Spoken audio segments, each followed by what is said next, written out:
Hey everyone, and welcome to Almost Cancelled. I'm Peter, that is Connor, and we are going to talk about Channel Zero, No End House, Episode 5. It's called The Damage. Full spoilers for the episode, as always. Again, it did it. It took something we said would happen at some point last week, and then did it in the next episode. Yeah. The bright side is if we say that this time, it's going to happen in the next episode. Yes, because there's only one more left. It has to. Yes. Well, in this case, what did we say? We said that for some reason she would have to go back to the house, and that seems to have what's happened at the end of this episode. Yes. And did we go on? Did we get the reasons anywhere near right? I don't know if we did exactly. I don't think we did. No, but whatever. Ballpark. It's fine. So this episode was, yeah, we're back out in the real world, and Daddy, what's his name? John. He's just Dad. They never call him by his name. Yeah, you say that, I'm like, I've literally never heard that before. No, he's in the real world as he's creeping around. There's one really creepy scene where he's just in like the bushes looking at these Someone's kids. garden, yeah. Yeah, and like, the dad comes out. He's like, "Girls, get inside. Yeah. Stay away Yeah, from the creepy man." it's pretty creepy. Yeah. I think this episode was a bit lopsided pace wise because the first half was mostly just in a house with Mm. discussing of what to do and like getting over what we've done. Not it was bad per se, but then the second half, you had the what I'll refer to as the "don't breathe" section of the movie with the sneaking around and the sort of the blind bad guy trying to like Yeah, catch yeah, them. okay. Almost zombie-esque. Yeah, that was really suspenseful. That was really well done. Mm. So that was pretty cool. So yeah, he's out. He ends up at the house, and he gets her when she's sleeping. Gets Margot when she's sleeping. It turns out he can still do the memory thing out here. He still does it. It still Yeah, works. and the memories are still gone. Yeah, because Jules, when we see like her one of her memories, like with her family, they're all missing. Yeah. She knows she has the family. She knows that she has a history with them, but she can't remember what they look like. She's Yeah. looking at photos and she's been like, Yeah, they never came back. yeah. So, but anyway, so yeah, he resurrects a pet, or not resurrects, you know what I mean? Creates the pet from Yeah. the dreams, and he starts chowing down on that. But then, obviously, he's caught. They wake up and they basically have to decide what do we do with them. Seth, of course, shows up. He's come out. Presumably, he's come out because he knows that he got out. He Yeah. came hunting for him because he knows he got out, so he's there to help. Which is why they don't immediately get angry and kick him out because he's kind of they kind of need him there because now that's He's the backup. dangerous. Yeah, so they tie up his hand, they bind his hands together with a bunch of cables and random things in the house, and they basically have to have this conversation as what do we do with him? Because Yeah. it's like, well, best case we get him back into the house. However, he's never going to willingly just go into the house. Seth even tries to convince Margot that you're going to have to go in to lead him in, but obviously she doesn't want to do that. Jules doesn't want to do that, Yeah, she's having none of it. and also she may not get back out. Like Yeah, his plan was you run in, get him in, and then run back out and barricade the door. yeah. Every time we've And I seen, was just like, I was like, the house isn't going to go along with that. yeah, no. Every time we've seen the house, the door shuts, no, slams shut, and it just doesn't open again. Mm. So yeah, that doesn't work. That does not work. But so this is kind of the plans forming, and it's like okay, well we could just kill him. Hmm. So we put Margot in this weird place where she has to kill her fake dad, the same way that her real dad died. She gets his Yeah, medication that they had an allergic reaction to. but she can't do it herself. Yeah, and they have to they'll let him eat the memories that he was already feeding on, but they've dosed it with the pills, and he ends up starting to die. Yeah, Also, it's a really creepy scene though, because he's sitting here eating them, and she's like, "I can't remember this memory now. Can you tell it to me?" And as he's eating it, he's like, we found it, and we were camping or something in the woods, and but then you yeah, were allergic." yeah. Named it after the river. Yeah. So no, so some not even creepy. I'd say it's like really bizarre situations to be in. Yeah, yeah, definitely. He's eating the our memory, and he's like describing it to her, and she can't really remember it. It's an odd It's strange twist. when you say it like that, isn't it? It's a very odd twist in things.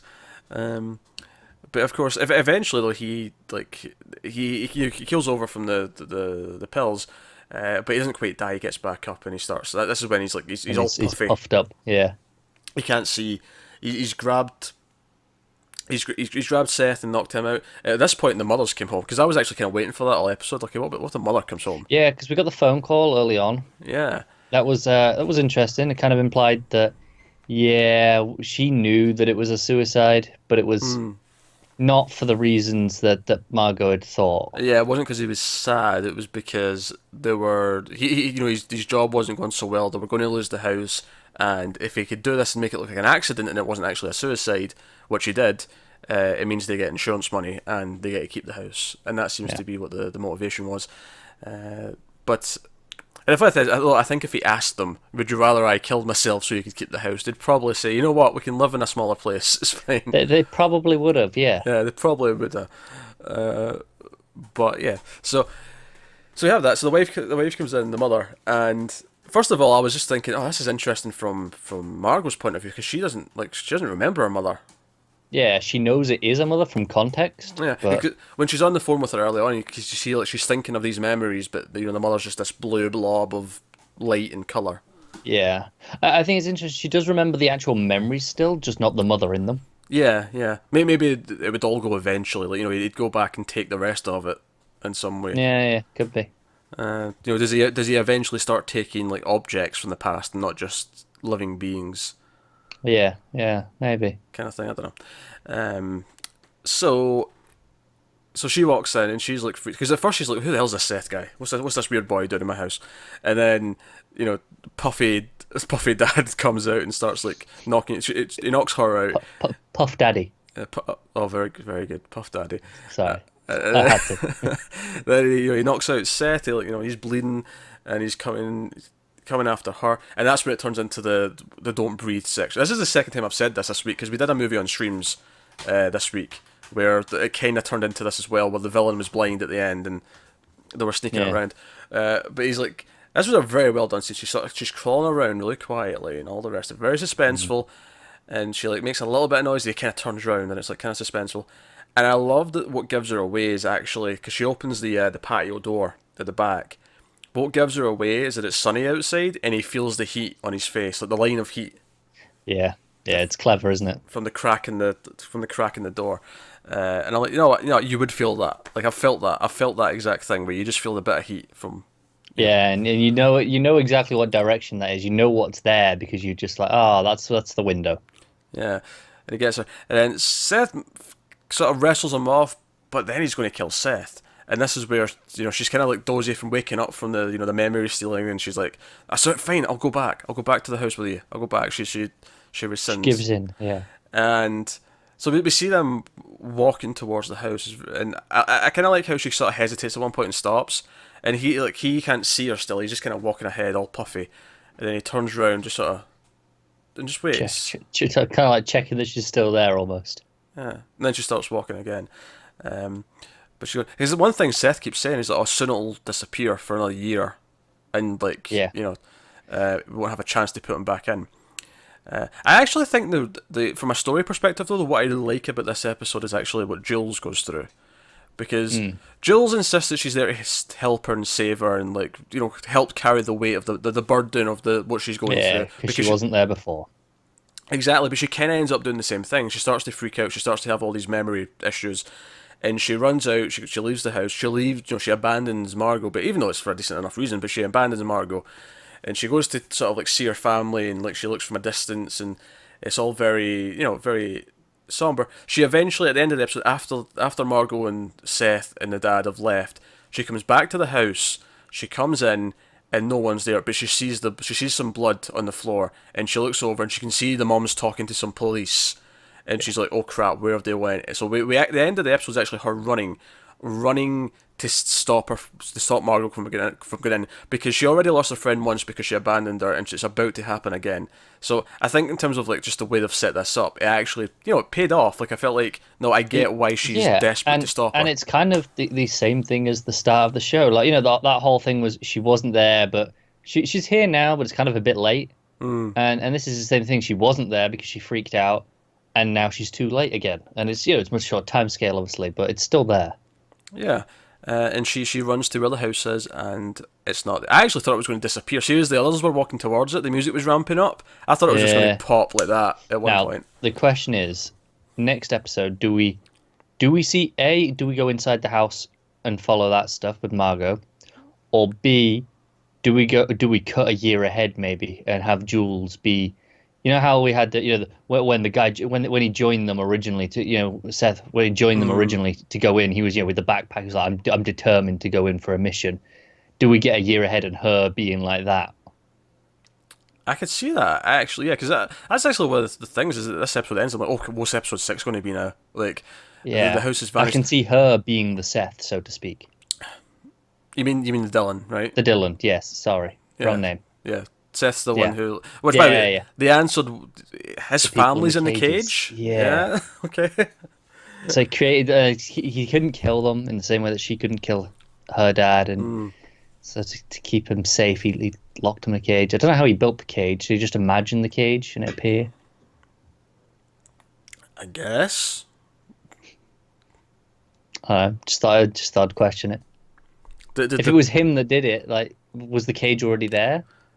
I mean, I think the house creates the things, but maybe since the house likes him being there, it did it for him. Maybe. This also seemed to confirm the house is an entity in itself. Like, there was a few lines, it was like, the house does this, it wants that. Yeah. Yeah, the house is sentient, yes. Yeah. Yeah, I did feel like that. Yeah. No, I can see maybe being a year later, Jules showing up, getting in to save her friend, and maybe we'll be on her side and we won't see Margot until she finds her, and maybe she'll be like an empty husk at that point.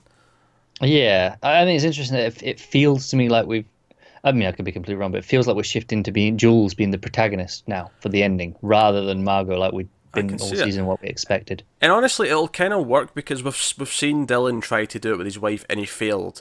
So a pretty satisfying ending to this would be Jules has to do it for Margot now, but she'll succeed, she'll get her out, she'll actually win. Yeah, but will it be bittersweet? Will she get her out, but how much memory is she lost? Or I can see her not having lost that much memories, but she's forgotten Jules. Yeah. But then does Jules make the choice, I'm still going to save you even if you don't know who I am, because it doesn't matter. Yeah, like, I'm going to be there for you this time. Sort of thing. Yeah, so I think if it pulls that off, that'll actually be a really satisfying finish, just on a character level. Yeah. I mean, I don't know if that's what it is going to do, but I think that's what I do. Yeah, it may not. It may just be, we'll follow them immediately inside the house. But given that it's disappeared, and I don't think that's it, yeah. Because I don't think because we could follow them inside the house, but then we'd have to abandon Jules and not see her. Right. And it feels more natural to me to stay out and stay with Jules. Yeah. Unless it's like 50-50, unless we get like a bit of both that maybe time jumps in the middle. No, we could do. Might do that, but be intrigued. I don't know. We'll see. But yeah, that was a quicker one, more focused one, because it was kind of just playing off on all the things we'd already set up. But yeah, like I say, I think there was maybe a little bit for the first chunk of it where it was just the girls in the house kind of having their hearts to hearts and talking about what happened, and that maybe was a little bit circular. But once the dad showed up at the house, it started to pick up a bit. And then once we got to that last 10 minutes was where it really picked, because both in terms of the tension of, like, him sneaking around and trying to catch her, but the Jules arc kind of coming full circle and seeing kind of, okay, makes a lot of sense to me. Like, this has been set up properly. I'm down with this. Yeah, it feels like it's paying off things that were really well established. That at the time maybe didn't feel like they were that essential, or they weren't going to be. Oh, this is what it's going to be at the end game. But now it feels natural for it to be. Yeah. So next week's the finale. We'll see how it plays out. Hopefully it lands the ending. Last year it did. I remember. Yeah, I liked it. I remember thinking it had one too many scenes. We thought it should have ended like a scene before the end, but otherwise it was a really good ending. So we'll see how they do this year and see if we have that same opinion. Because ultimately that's not the worst thing. You can always turn it off early if you feel that way. Yeah, I mean it wasn't a scene that ruined it. It was just a bit. It was like, it was unnecessary. Actually, no, I think I'm slightly misremembering. I think our complaint was that we would have swapped the last two scenes. It wasn't that we didn't want one of them there. It was just that we thought the one that was second last had a better moment to cut to black on. That's what it was, yeah. I remember thinking there was like that's where it should have ended. Like, that's the moment. And then it did something else after. And all you had to do was swap the two scenes and it would have been perfect. Yeah, and it would have flowed still perfectly as like from the other way around. They didn't play off each other in any way. Exactly. So there you go. So let us know what you think of episode 5 in the comments below. Like, subscribe, all that stuff. Get us on Twitter at mild_fuzz for channel updates. If you want to support the channel, head over to patreon.com/mildfuzztv. Otherwise, that is us. So thank you once again, and keep watching TV. Have you got any vanilla?